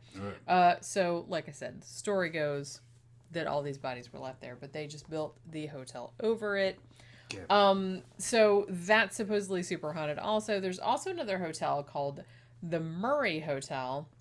Now, in this hotel, reportedly, a woman was sexually assaulted and murdered in her room, in her hotel room, and that she is haunting the place too because her murder was never solved. Do you have a date on that? No. Like I said, this is all like... These are all like... And I'm not saying they didn't happen. Right. I'm just saying that it's kind of hard to track down the actual crimes that went along with this. They're local legends. Right. So there's another place too called the Inn at Stonecliff, and this is apparently a very popular wedding destination for couples wanting to get married because it is very scenic. I've seen pictures of it. So apparently this place is haunted by a woman she had a fiance. He was British, but he died before they could get married. And she got really pissed off about it. So after she died, she decided she was going to hang around this inn and fuck up everyone's weddings, like from now until forever. Because because she's like a vindictive bitch like that. So that's how that story goes. I got you. I get that. I feel you, girl. I feel you. So in the same vein, there's another place, like I said, there's so many like little inns and cottages and stuff on here that are supposedly haunted. There's one called Small Point Cottage also. Now this was originally built in 1882. It started out as a private residence, but, in 1971, it was bought by a teacher named John Findlay. He moved to Mackinac Island because he was going to teach at the, elementary school there. So he bought it to live there. Now, he said that as soon as he and his family moved into this cottage, that they were subjected to violent poltergeist activity. They had all kind of like weird, unexplained sounds, voices, things going missing, furniture moving around. So all this kind of shit. Now, supposedly, even though, like I said, you know how we feel about poltergeist versus ghosts, it's two different things. Yeah, they throw this fucking concept of poltergeist activity, they throw it around like fucking crazy. Yeah. Okay. With no regard to what parapsychologists from the 50s and the 60s and the 70s, from what they say poltergeist is. And actually, based on my personal experience, I agree with what the parapsychologists of the 60s said. That it's RSPK. Yeah. From a kid going through puberty who's in a certain environment. Okay? Now, some people say that maybe a ghost can produce poltergeist-like effects. Yeah. But that's not the same as a poltergeist outbreak. It's complicated. Well, go back and look at our poltergeist shows. Yeah, I kind of do agree. Okay. There's probably like two different things. Yeah, and I feel like most like paranormal type shows that you see nowadays do make the distinction between ghosts and poltergeists. Like they just see them as two different. Yeah. Although, like some of them kind of blur the line. They blur it where they're saying a ghost can make poltergeist. You know, a ghost is a poltergeist is what they're saying a lot of times, and I don't believe it is. Now, I saw a poltergeist. I didn't believe it was a ghost. I thought it was a ghost at the time, but looking back on it, because I was, 13. Looking back on it, no. RSPK. Yeah. Yeah. Well, and like I said, this particular thing that happened in the early 70s, I mean, it seemed like poltergeist activity, but the story goes that it was caused by, the ghost of a little girl that had lived there and died there or whatever. The place is a bed and breakfast now, and evidently there's still some activity going on there, and apparently it's not to the extent of, it's not like, nothing on here seems particularly violent or scary.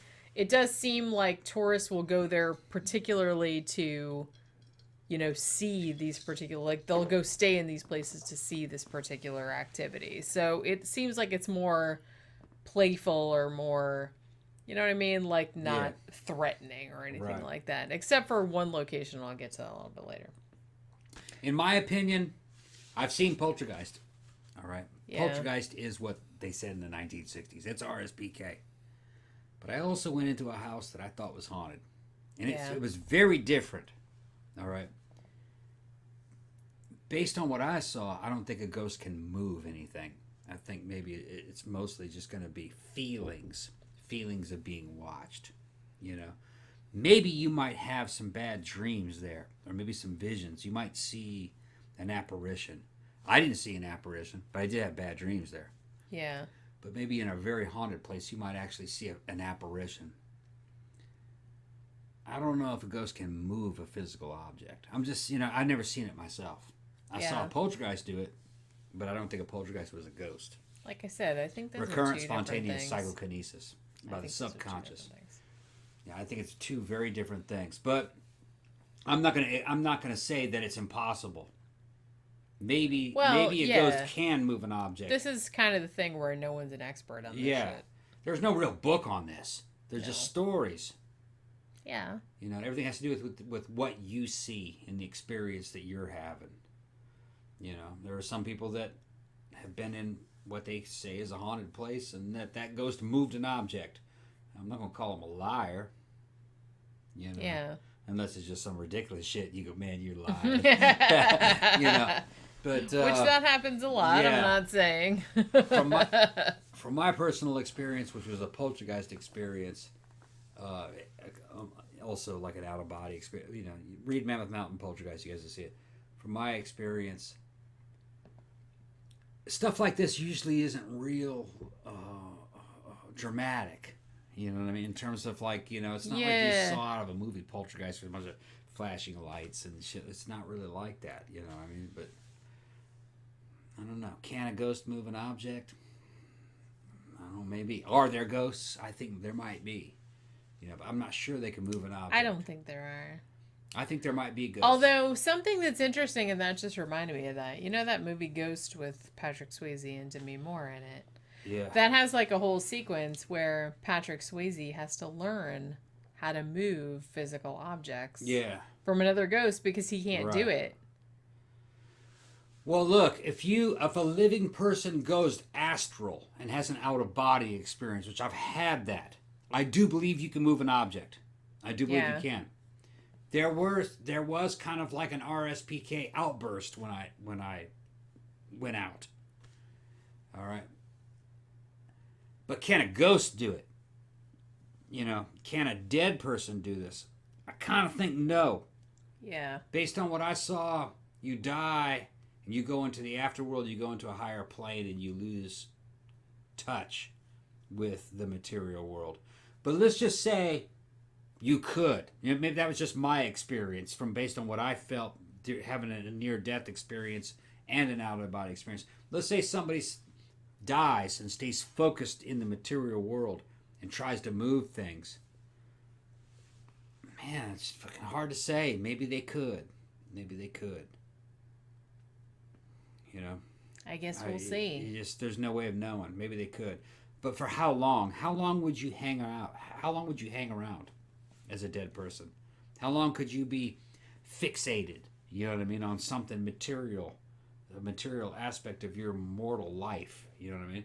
What are you going to worry about losing a woman for 100 years? What's the deal? I'm not sure. Now, there's a theory about residual haunting, okay, where the ghost is not really there. It's just like the behavior of the ghost has remained.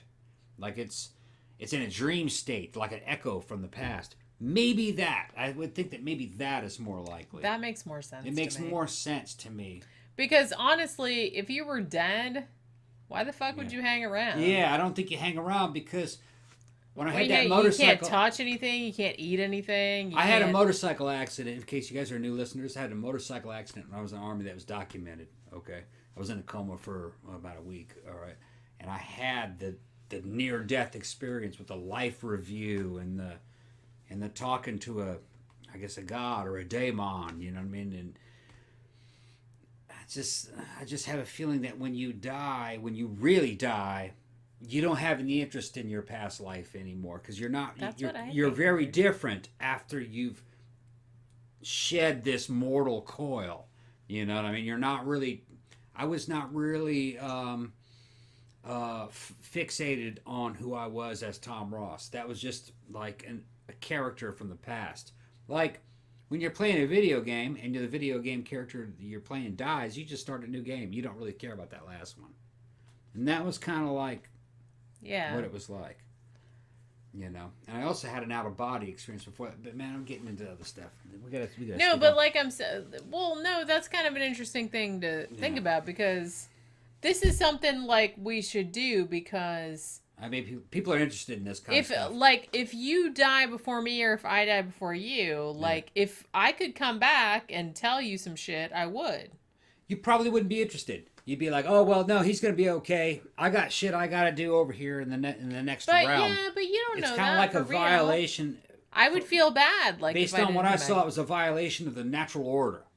That there's a natural order and you've agreed to it already. Now, when you have an OBE, which is like astral projection, it's very different because you're not dead. Your consciousness has left your body and it's in a world of like extrasensory world, you know.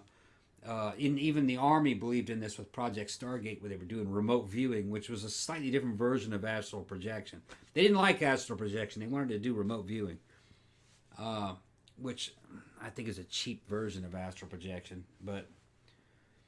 And for me, astral projection was an accident. It only happened a couple times. It was spontaneous, you know. I do feel like if this shit happens, it happens when you don't mean it to. Like, you're not trying to do You're in a certain part of your life, you know what I mean? You're in a very peaceful moment when it happens, and you just kind of slip out. Yeah. You know, and it happened to me when I was younger. I think as you get older, you might be less likely to do it because you just don't really have the curiosity or the drive, and you just don't give a shit enough. Yeah. Because death comes anyway. That's coming soon. You're too cantankerous, and I feel like your psyche and your body become more like intertwined, like as you get older. You become more solid. There's more founded in realism. Maybe that's what it is. You're not as, but in order to astrally project, you have to have kind of a mentality of I guess you could say, it's the ultimate form of liberation. You're giving up the ghost, literally. You're just like, fuck it, I'm out here. Fuck this shit. Exactly. You know what I mean? You can't have any fear of death or anything, you know. Yeah. But then you're, which is kind of like in the movie Frighteners. You know what I mean? That's one of the reasons why I like that movie Frighteners. I gotta have an out-of-body experience right now. There's a lot of the stuff that I saw kind of lined up in the movie Frighteners. That's why you like that movie. I love that movie because you're like, that's some realistic shit right there. Yeah, it's kind of like that. Yeah. Well, they kind of approach it with a playful version. You know, from a playful viewpoint. But yeah, kind of like what you saw in Frighteners. Yeah, I get what you're saying. There's nothing to fear of death. We're all gonna die, but it's not the end. Don't worry about it, people. I'm not worried so much about dying. I just don't want like bad shit to happen before that. You know what I mean? Yeah, the suffering. Yeah. That you have to go through before. That's what I mean. Right. Like, death doesn't seem super scary. It's just like falling asleep. But like, I've suffered a lot in the Army, cold. I don't want like bad shit happening before that. I suffered a lot in the infantry, in the 506, up in Korea, intense cold, intense, sleep deprivation. You adapt quickly. Seeing Phantom McDonald's. You adapt quickly to suffering and you forget about it very quickly. It passes. It's kind of like every woman I know that has had a baby. Yeah, at the time. Has said the same thing. It's like, it really sucked at the time, like it really hurt. But then they forget. Yeah. That's nature's way of saying, hey, have another one. Yeah. Remember, it didn't hurt that bad. It wasn't bad. Come on. It's like that. Yeah, that's kind of what it's like. They make you forget about that shit. So, yeah. All right, let's get back to Mackinac Island. All right, so there's some like other haunted shit on here too. There's like another place that's called Small Point College. It's Cottage. Now this was originally built in 1882. Started out as a private residence, but there was actually this guy bought it in the 60s, called Bob Huey, and he lived in it, and he also like ran it as a restaurant called Little Bob's. Now, him and his wife lived there, and they started having all this like weird, like ghostly type phenomena happening there. They kept hearing like disembodied footsteps, doors opening and closing, stuff like that. You know, shit like that, like we've seen around here in this house. Yeah. Now, he also claimed to have seen an apparition. Now, it was a woman that he said he only saw her like from the waist up, like she didn't have any legs, and like she would like swoosh through the house. Now, like you were just saying about ghosts not being able to touch people and stuff like that, he said that she like would swoosh through and like knocked him aside. Yeah, well, I wanted to say that a ghost can't touch you. A ghost might be able to touch you. What I was saying is that a ghost I'm not sure a ghost can move something. Yeah. Maybe they can, but I just have a feeling that your average ghost probably can't. Yeah. Now, when you say a ghost touched me, that's weird because it might be that you sensed a ghost. Yeah. So therefore you thought the ghost touched you. But you know what I mean? Yeah. If there was a ghost, it would be kind of like a quantum energy field of consciousness. You know what I mean? A being there. There wouldn't be a body. Yeah. So you might perceive it as it touched you. But, I would think. Well, But what would I know? I'm not an expert on this. I just saw certain things that I saw. This guy said he saw an apparition that looked like the upper half of a woman, no legs. She came out of a closet and like swished past him, like out of a closet and like toward a window and like kind of knocked him over in the process. And that he saw that on more than one occasion. Yeah, right. So that's what he said. And then later on, he says a bunch of other shit too. That's like they would hear like phantom crying. It sounded like a little girl. They also later said that they saw like sort of shadow figures of like ghosts or like men like standing by their beds and stuff like that, like in the middle of the night. They eventually moved out of the house because they couldn't take it anymore. So I guess it's like a bed and breakfast now, like a lot of these places are on the island, because like I said, it's a big tourist destination, and some tourists have reported similar type of activity, like seeing like shadow figures like standing by their beds when they wake up in the middle of the night. You see, when these businesses are involved, it always makes you kind of skeptical because they all have a vested interest in having a phenomenon in their business. Because that's like a big selling point. Yeah. Like if you have a bed and breakfast or if you have a hotel, you got to have a haunted room. Come on, everybody loves that shit. You might be able, okay, look. Let's be real about this shit. Chances are it's a small little island that's creepy. Maybe there was a couple little occurrences that happened there. You know what I mean? That's probably the truth of it. You know what I mean? Yeah. We'll see. I'm just saying. Not everything can be haunted. No, I know. You know what I'm talking about? Well, It's a rare phenomenon. Yeah. So, okay. Let's see what else. Oh, there's also another place. It's called the Mission House. Now, early settlers to this island, they built this particular house. It was a Christian mission. They were, of course, trying to convert those heathen natives to Christianity, like they were all trying to do at the time.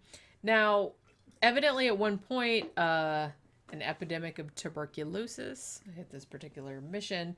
Now, the native children that were at this place, they thought, oh, well, the best way to cure them is we're going to put them down in the basement because there's really nice cold, damp air down there, and that's going to cure their tuberculosis. Yeah. So they locked them all down in the basement. And reportedly, some of them died down there. And some of the kids were evidently not too happy about it and still, like, haunt the place now. So at this point, like, in the present day, like, some people have said they've seen, like, kids running around or heard, like, kids giggling or whatever. Now, one of the places, and like I said, Most of the hauntings on the island are supposedly, like, from everything that everybody that stayed there, so they're pretty innocuous. Like, it's usually like playful type stuff, like people just like, hey, I'm just gonna move your shit, or it's just like kids laughing or something like that. One of the more sinister places on the island is said to be a place called the Drowning Pool. Now, this place in the 1700s and 1800s, reportedly, there were 7 women who lived on the island who were essentially prostitutes. Now, for whatever reason, these particular prostitutes were later suspected of witchcraft. And as they used to do back in the day, they said, hey, since you're suspected of witchcraft, let's tie some rocks to your ankles and throw you in a lake and see if you float or if you sink. That will determine your innocence or your guilt. This is not checking out with me. It's not checking out with me. It's just not. Little island like that back in those days would most likely have prostitutes. People had prostitutes, it's the world's there was prostitutes everywhere. It was the world's oldest profession. See, that's why I said, why these particular 7 prostitutes? Did they just piss one person off? Yeah. That's kind of what I'm thinking. These girls were like prostitution mouthy, was common. Or that's what I mean. Prostitution was common during that era. Yeah. And just because they were prostitutes doesn't mean they were witches, but they were probably most likely they would be the last ones to be accused of witches because they didn't want those ones to be killed. Well, yeah, it's like, why would you think that dudes would be like, no, those are the prostitutes. Yeah, not those. No, those aren't witches. Don't kill those girls. Don't kill that. Yeah, we need those. Yeah, we need those. That's what. Yeah. Well, that's what I mean. Like, if this actually happened, I feel like maybe these women were doing some other shit. I don't think that happened. That the dudes didn't like. I'm just saying, so far from what you're telling me, a lot of this stuff, I just don't think it happened. Well, like I said, a lot of this has the stink of legend about it. It has the stink of legend, and it has the stink of a small island with a bunch of hotels on it trying to attract customers, if you ask me. Although, like I said, they don't really seem to be having trouble in that area because they really do have a lot of... And like I said, I've seen some pictures of it, and if any of you guys have been there, tell me about it because it looks super cool, from the pictures.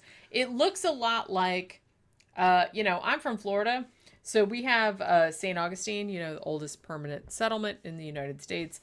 And it looks kind of like that, where you get your horse-drawn carriages, you get your really old school looking houses, you get your old shit from the 1500s and everything like that. So it looks like that, and it looks super cool. So if you've been there on vacation, let me know if you've seen any ghosts or anything like that. But apparently this place, the Drowning Pool, so apparently these 7 women were thrown into this area, and I have a picture of it. It's just this kind of, little pool, essentially, where they supposedly threw them and drowned them. And, I was reading this one thing about it that said, hey, good news, they're not witches, bad news, they drowned. Yeah. You know what I mean? Because they threw them in there with the rocks and everything. But there's a lot of misconceptions about that. Because when they were actually drowning witches, if they started to drown, they pulled them out. It was the ones that floated that were the witches. Yeah, because the water was rejecting. Yeah, water was rejecting. But like I said, if they threw you in there and they're like, hey, she sunk, and then they didn't get you out in time, you would totally But they drown. pulled them out. Did they? Yeah, I looked into that. They didn't let them drown. They didn't let them drown. If they just started to drown, they went, oh, they're drowning. That means they're not witches. Pull them out. They had them on ropes. Yeah. They did pull them out. Yeah, they didn't kill them. I hope they did. Yeah, no. Because otherwise that'd be pretty messed up. So, if you were being accused of being a witch and they threw you in the water, it was in your interest to fucking drown. Yeah. Because if you started to float, they would say, well, she's a witch. I'm just going to swim down to the bottom. Yeah, you swim down to the bottom. Well, you think, people would know that. You'd think women would be smart enough to be like, hey, don't float. Just It was another time. Who knows how smart they were. Swim down to the bottom. Who knows how smart they were. I'm not sure they were all that smart back then. Depending on who they were. Well, I don't like to shit on people back in the day. They were probably just... Well, mostly how smart could they be? They were accusing each other of witches. Yeah, but I'm sure they're as smart as average people nowadays who are not that smart, but... They were accusing each other of witches and accusing each other of being witches in a way to where you couldn't prove your innocence. Yeah. So there wasn't a lot of logic involved with what they did. I don't think they would... I think that was on purpose, though, because I think they... wanted that as like a fallback for like, hey, we don't like this person, so we're just gonna. But the crowd wouldn't call bullshit on it. That was the weird thing Well, why about would you? A lot of people wouldn't do it nowadays. it. People are not smarter now. I read don't a think. couple of occasions where they accused a young girl of being a witch, and people did come forward and call bullshit on it. There was one where there was a military officer came forward and said, no. That was about the little ghost needle parts where they were taking needles and sticking. Yeah. And he went, wait a minute, hold on. Put that same needle in this area on this woman and see if she reacts the same.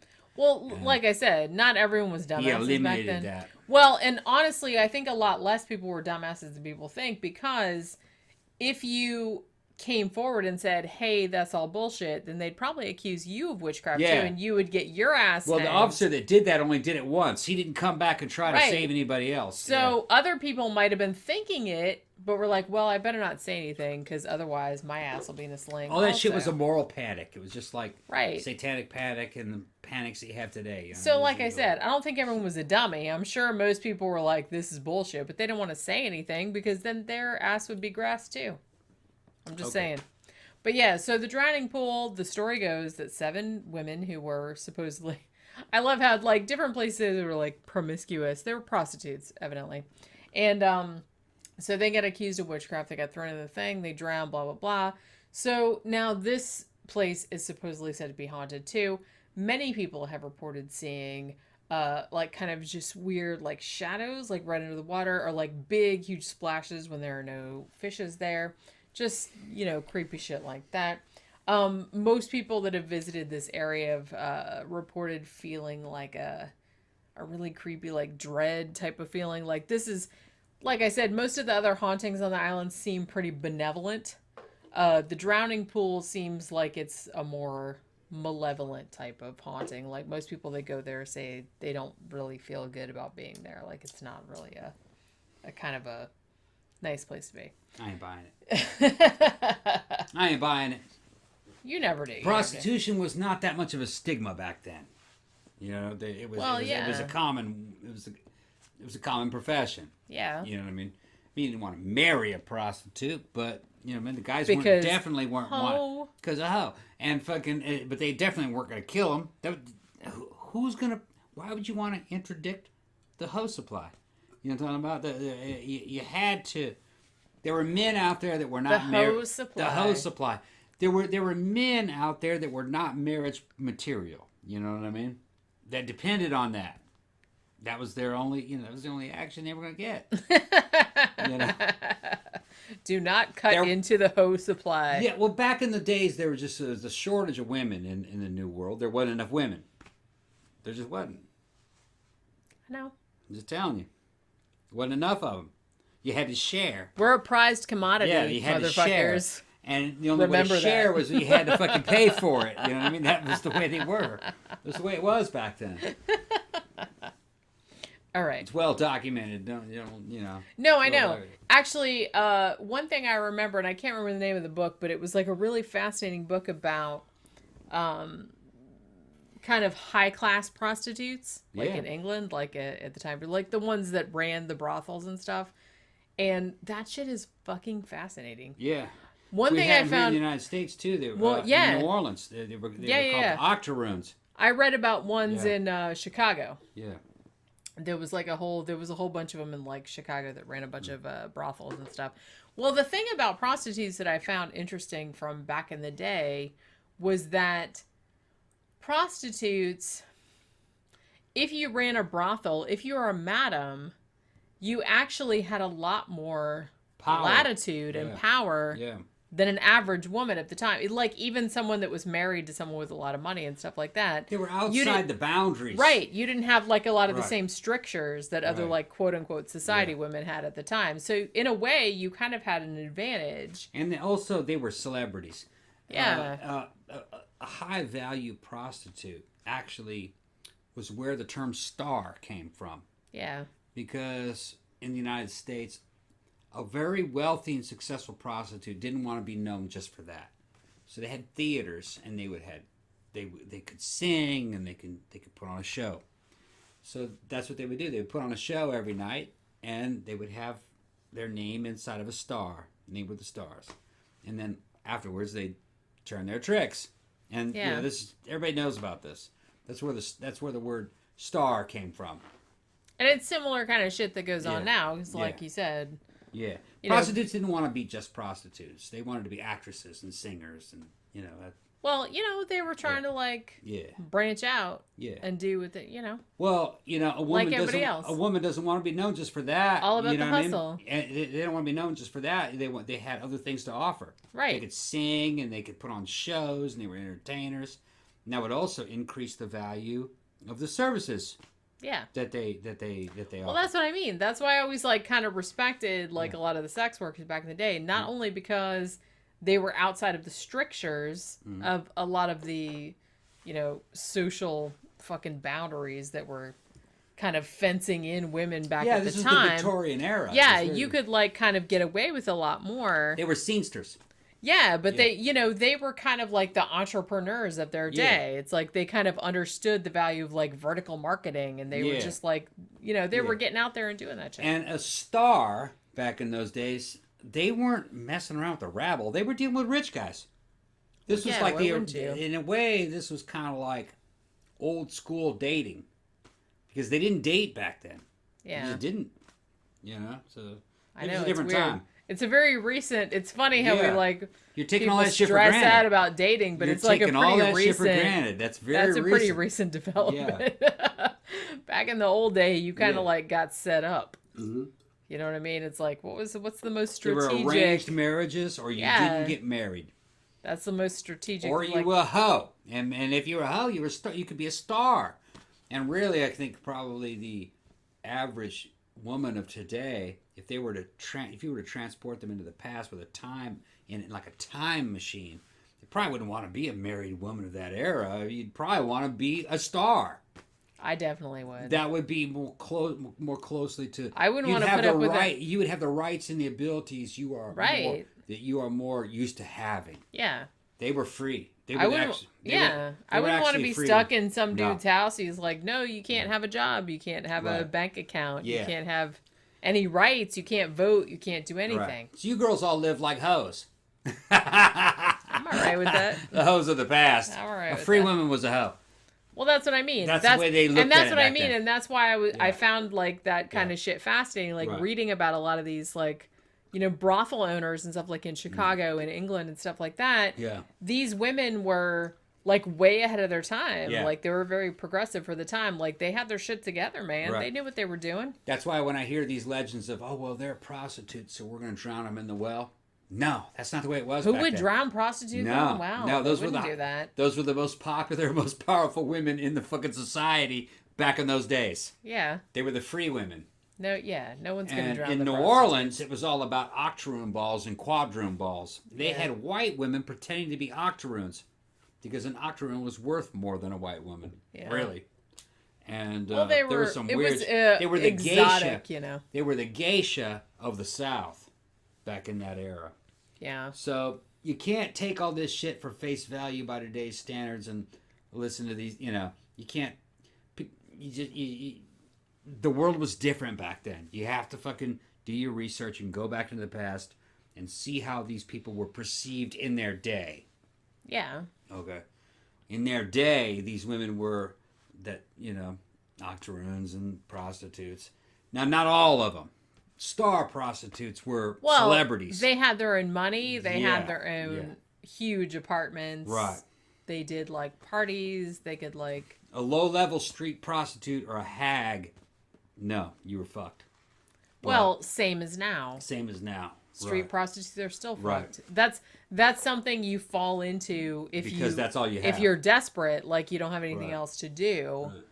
You know what I mean? But like these women actually like kind of, some of them were forced into it, but like they kind of like made the choice. Well, I'm just gonna do this shit, and then like they opened up. Yeah, a lot of them had to do that, but they said, well, okay, well I'm gonna. They spun it around into power. Yeah.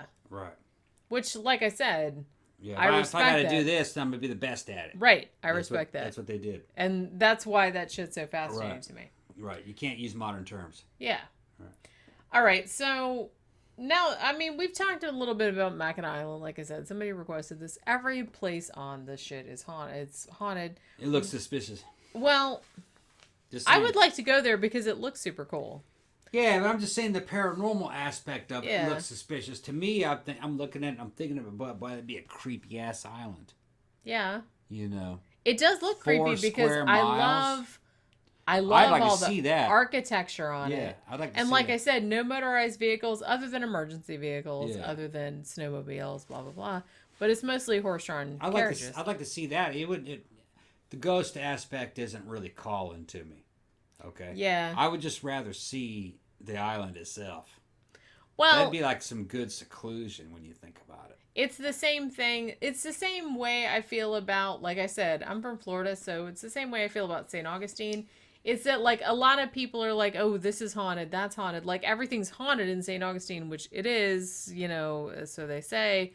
But I actually like going there just because I like looking at the architecture. And Jenny I wants to like- do a show from St. Augustine. I do, but we might do that eventually. She wants to, where we're walking around and showing you this stuff. I'm not sure, how much. you Because guys it's really not that care far about it. from here. It's only, I mean, I only grew up about 50 miles from St. Augustine. I used to go there every year, several times a year when I was a kid. I wouldn't mind doing it. I just don't know how much people would be interested. I mean, we're gonna Well, take like them I said, it's the oldest Yeah. permanent settlement in the United States. Like, there's this huge Spanish fort there that's beautiful. Yeah. Oldest jail, oldest schoolhouse. Yeah. There's an alligator farm. Man. I love the alligator farm. Like No, that. the alligator farm is really rad, you guys. It's like a big zoo. I mean, they call it alligator farm, but it's actually a really big zoo. They have other. If you guys want to see that, just hit us up in the comments. We're thinking about doing it for the 150th, Yeah. but we're still arguing about whether we should do it or not. We're not really arguing about it. We're just kind of fucking weighing it out. I'm not sure whether or not it's worth it. But maybe. I've been there a bunch of times and I really like it, and I think it's like it's a cool area. Like, I wouldn't do any of the like cheesy ass ghost tours or anything, but it's just a cool place to like walk around. There's like a lot of really cool like old cemeteries and shit like that, and I think it would be like You think we can turn that into a cool show? to do like an on location show, like just for a special event, like 150th episode, 200th episode, something like that. So I'm kind of thinking about doing that, but he's not sure. He's not convinced I'm not convinced that'd be because he's never been there. Never been there. He's never been there, so he doesn't know what I it have to looks see like. some pictures of it. He doesn't know what it looks Yeah. like. But yeah. So, like I said, Mackinac Island. I wasn't sure if like this topic would take up the whole show or not. Did it? So, well, it kind of did because we're already at what, like an hour and 40 minutes or something. It took it up. But I was gonna like put in some other shit about, because there are a lot of like other kind of ghost stories about like other shit about the Great Lakes. Like there's a lot of like ghost So you ship. got more? Yeah, there's like a lot of like ghost ship type stories. You got Okay. your South Bay Bessie, which is kind of like a Loch Ness monster What do you got that take 15 minutes? type situation. Well, let's kind of talk about like ghost ships. Ghost ships. Okay. Because here's the thing about the Great Lakes. What a lot of people, like, maybe if you're not from the United States, you don't know, but the Great Lakes, they're actually seas. They're the size of a yeah, sea. they're kind of like But inland they're fresh water. oceans. Yeah. Like, I yeah, think they're lakes. fresh water, aren't they? Yeah, they they're are. fresh water, yeah. They're, technically, yeah, they're lakes, but the conditions on them are much more akin to ocean conditions. Yeah, I mean, there've been fucking cargo ships capsized and lost. Yeah, so there's been all songs about the cargo ships. wreck being of the Edmund Fitzgerald. Exactly, that's all happening out there. That happened in the Great Lakes. Yeah. So like I said, it's not like a kind of thing where, oh, it's just a lake, blah, blah, blah. They have all that kind of shit going on. It's like all ocean kind of shit. Our lakes are bigger than your European countries. That's how badass the United States is. Well, Yeah. I'm going to say specifically the Great Lakes take up a total area of almost 95,000 square miles. What you all gonna do about that? Those are big fucking lakes. That's a big fucking lake. So like I said, they have like ocean conditions. Yeah. Now, as big as these lakes are, they even have a thing called the Lake Michigan Triangle. It's like the Bermuda Triangle, Yeah. but it's like Lake Michigan, where like ships and planes and shit like disappear in there. There's also been mysterious fish sighted in these, like big fish. Also mermen. Yeah, big fish. You know. There's Lake Michigan Merman. Like I said, there's like a Nessie type situation going on there. South Bay Bessie. I've heard stories of like gigantic fucking grouper and stuff like that in there. You know what I mean? You know what? It's like every time somebody says something about like fucking giant grouper, Yeah. I believe that shit because I've seen grouper. Yeah. They're big. Yeah, a grouper bigger than a shark. They're big. And even like ones that I've seen like in fucking aquariums or just like when I was out fishing or whatever like that, they're like scary large. Yeah. They Big could enough fit to swallow a man. They could fit your entire head in their mouth very easily. Yeah. Also, they're delicious. So. Feed a family of 12 for a month. Well, no, like if you're ever it's like getting a cow. It's like catching a cow. It is. They're as big as a cow. Well, like bigger than a cow. Yeah, I've seen ones bigger than a cow. Bigger than a cow, yeah. But if you're ever, I'm not sure if it's still there, but I grew up in Daytona Beach, but there was a place that's right over one of like the main bridge there, like from the beach, and there was a place that they used to have like the best fucking grouper sandwiches. What the fuck was the name of that place? I can't remember it right now, but they had really good, and they had their own boat, so they would like go out in the Atlantic Ocean because it was like right there. Yeah, I can't explain what a grouper is. A grouper might be like a cod, right? I don't know. They what look kind of sort of species. like they have like a big, like a giant tuna, but it's a freshwater tuna, yeah, like they a look bass. the big lips, More like a gigantic bass. Yeah, they look like bass kind of. Yeah, but they're really big and really fat. Like they're just big. Yeah, like I remember like going to SeaWorld when I was a kid. And I've always been scared of sharks my whole life, even though I grew up like right on the ocean. But every time like sharks like freak me out ever since I saw Jaws and stuff like that. But I went to SeaWorld and they have that big thing where you can go through the path and like it's in the middle of the big aquarium and you just go through the middle of it and it's like all the windows like all around and you're like fucking seeing and there's like all these sharks swimming around and shit. That was scary. The groupers scared me worse because they were bigger. The groupers were bigger than the sharks. Yeah. So, and I was like, I've eaten you guys. Yeah. So, they're going to get Just revenge. think of a gigantic bass. Ugly ass bass. Yeah. Something that could kill you if it wanted to. Also, the barracudas were very scary because the barracudas... Wait, a barracuda inside the Great Lakes? No. But I'm saying at SeaWorld. Yeah, because barracuda's salt water. They have the barracudas in their own tank because they're assholes and they won't like play well with the fish. That's a saltwater fish. You walk through there, the barracuda tank. The barracudas will look at you like they want to fuck you up. Like they see you. And they will come right up to the window and be like, well, it's a predatory fuck fish. you, man. Fuck you. I see you. Yeah, and they do that kind of shit. And my dad used to catch them off the coast of California. Yeah. Yeah. Those are mean motherfuckers. Yeah. When I was a little kid. And they used to, like when I was little, like I said, I grew up like right on the Atlantic Ocean. I grew up in Daytona Beach, Florida. And they always used to tell you, don't wear like shiny jewelry in the water because the barracudas will like come and get you. They'll bite you. And even in the boats, they'll jump in your boat. Yeah. And it's not a big fish. No, but they're assholes. Yeah, they're like they're super aggressive. Yeah. And their faces look like super aggressive. They look mad. They're kind of like all the time. They're kind of like the jaguar of the ocean. Yeah. They're a lot like a jaguar or a mountain lion. Well, they have those teeth that are like super like razor sharp. Yeah. And like they will jump in your boat and just go shit. Yeah.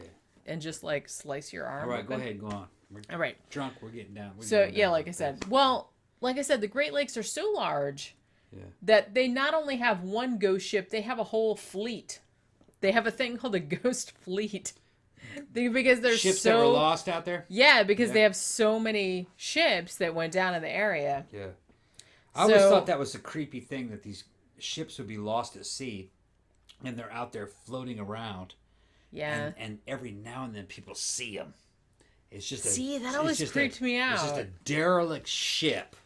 It's like imagine you're out there at night, okay, in a small boat, 40-foot boat, 50-foot boat, or a fishing boat, and a gigantic cargo ship just is next to you, just moving, okay, not a light on or anything, and it's just creepy as hell. See, because that there's kind nobody of shit on creeps it, and me it's out. just floating around. Because that's not supernatural. No, it's real shit. That's like a ship Yeah. that's out there. There's nobody on it. Yeah, bigger than a 20-story building. Yeah, and it's just like going by. quietly, silently. Yeah, with a bunch of rats on it. Yeah, They're fucking that freaks me cannibals. out. The That rats kinda- are eating that each kinda other shit. to survive. Yeah. If you get on there, who knows what happens to you? You fall asleep and the rats come out and eat you. There's no way of knowing, man. It's just creepy shit. That would probably happen. Kind of reminds me of that fucking movie. What was it called? About the Nazi ghost ship that was fucking going around with. What was that called? The Boat or something like that. The boat. The Boat. Yeah. Oh, Was man, it? That's I a don't know. creepy movie. Yeah, it was like there was a derelict ship. It's a movie about a derelict ship floating around out in the ocean. That was a Nazi death ship.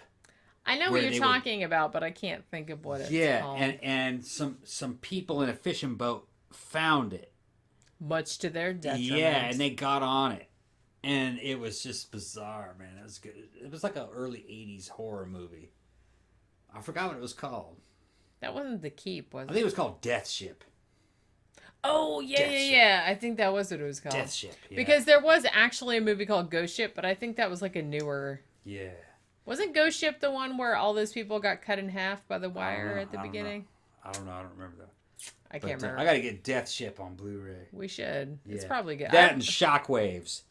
Yeah, that was good too. Yeah, with We're thinking of all kind of movies. to yeah, do for our- Shockwaves had Peter Cushing in it, and he was Anything with Peter was an old Cushing Nazi- and or Christopher Lee. in Yeah, it he was an old is like good. Nazi captain hanging out in the island, and off the coast of the island was a sunken submarine that had a bunch of SS Nazis, SS Nazi, fucking zombies. Remember them? Fucking Nazis. Yeah, Nazi zombies Nazi that were the zombies, U-boat fuck off. crew. Remember them? They'd be down underneath the water, goose Nazi stepping. zombies, Nazi Yeah. zombies, Nazi zombies. That was the fuck original off. Nazi zombie movie, as far as I'm aware of. I know. Weirdly, there was more than one of those. Yeah. Actually, there was a lot of those. Peter Cushing and shit. Peter Cushing running around acting like a badass with his little arms. He was as skinny as a toothpick. I love Peter Cushing. Though. Yeah, he had a certain look. I wish I to had his face. cheekbones like that. Pull your molars. I don't think that dude had any molars. He just had incisors. Pull my molars He and just had- get all my skin pulled back and Yeah, stapled I to the think back he of just my had head. like incisors and canines. He didn't have any molars. His fucking sunken. He was all. Yeah, this. he was what they call the skull people. Yeah. Skull people. Okay, I like that though. We're getting sidetracked. Go ahead. That's all right. We're almost done with the almost show. done. All right. But people that are probably listening to it are probably drunk too. I would. Yeah. hope. This If is you a guys- 1970s style show. The longer it goes on, It's the like drunker we it's get. like Merv Griffin. We're sitting here talking and we're drinking. We're just expecting you guys to drink too, so Yeah. by the time we get to the end, you won't even give a shit what we're talking about anymore, which is good because I don't even remember what we were talking about. No, I was No, we're talking talking about, about something. No, I was talking about the Ghost Fleet Okay, yeah, Ghost Fleet. on the Great Lakes. Yeah. Now, the oldest. That's and- creeping me out already, just you talking about See, I love ghost ship shit. it. Okay. We should do a whole other show because remember we did that sea monster and ghost ship. Yeah, shit? yeah, that was a good. I episode. had super fun doing that. I love that kind of crap. Didn't seem like anybody liked it though, but we gotta I do know, another but I one. love that shit. I love that shit. For The some reason, sea like I is said, a fucking scary place, man. yes, People that's don't what I mean. I understand. grew up like right next to it, so it like creeps me out. People don't understand. So the first and oldest of the ghost ships is called the Griffin. Now this set sail from Lake Erie. From it was going to Lake Erie from Niagara in August of 1679. That's how long ago this boat was. 40 tons, and it was captained by a French explorer. Now, apparently, it was lost.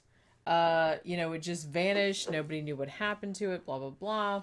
Now, at the time, because the ship disappeared, it was actually attributed to, apparently, a Native American, a witch doctor, and his name was, and I hope I'm pronouncing this right, Metiomiak, and Okay. he put a curse on this ship. Okay. And he said, for whatever reason, this ship was like offensive to the Great Spirit, because like I said, this island was supposedly the habitation of the Great Spirit. So the ship was offending him for whatever reason, so this particular witch doctor put a curse on it. And so the ship disappeared and was destined to sink, so evidently it did. So this is the first of the ghost ships from this area. But there were a bunch of other ones too. There was another one called the W.H. Gilcher. the Western Reserve. This was from the late 19th century. And these were some of the largest ships of their day, carrying big, heavy loads of whatever. But they both also sank, disappeared. And they are also said to be sometimes seen off. Sometimes you can see them from the shore, evidently. All of these ships can sometimes be seen from the shore. So there's another ship that's a member of the Ghost Fleet, and it's called the Erie Board of Trade. And this ship disappeared in 1883 on Lake Huron. Now, evidently, the story about this one was that the captain of the boat said that he told one of the guys on the crew, hey, climb up to the main mast, and it was not in conditions that were conducive to that. So the guy crawls up there to do whatever it was the captain said, and he fell and he died.